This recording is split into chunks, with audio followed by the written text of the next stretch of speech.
ఒక ఐడియా మీ జీవితాన్ని మార్చేస్తుంది.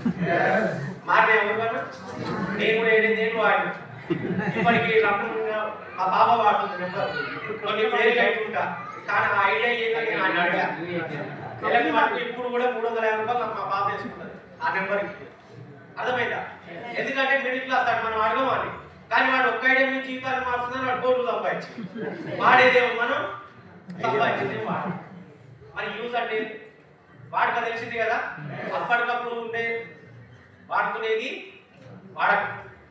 యూజ్ అనేది నువ్వు 10 మందిని డెవలప్ చేసి నువ్వు డెవలప్ అయితే నీ దగ్గరకు వచ్చిన అవకాశాన్ని యూజ్ చేసుకుంటాం అనేది ఇండైరెక్ట్ గా నాకు అర్థమైంది సార్.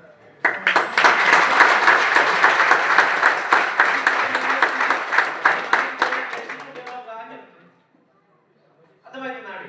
అది ఆ పాయింట్ నాకు బాగా కనెక్ట్ అయింది. సార్ చెప్పిన పాయింట్ మన వెస్టేజ్ సిస్టమ్ లో ఇప్పటిదాకా కూడా ఎవరు ఈ మాట చెప్పలే. ఈ మాట ఎవరు చెప్పాలి? నువ్వు వాడుకుంటున్నావా యూజ్ చేసుకుంటున్నావా అనేది వచ్చిన అవకాశాన్ని నువ్వు వాడుకుంటే ఈ రోజు, యూజ్ చేసుకుంటే మరి వాడుకుంటారా యూజ్ చేసుకుంటారా? వాడుకున్నాం అనుకో సార్ మాట చెప్పి డియూసిడి అయినా ఓనాడు నాడ పడాల్సిందే అని చెప్పాడు వాడుకుంటే. అదే యూజ్ చేసుకుంటే ఎప్పుడు నువ్వు ఈఎంసీఎం అక్కడనే ఉంటావని చెప్పిండు.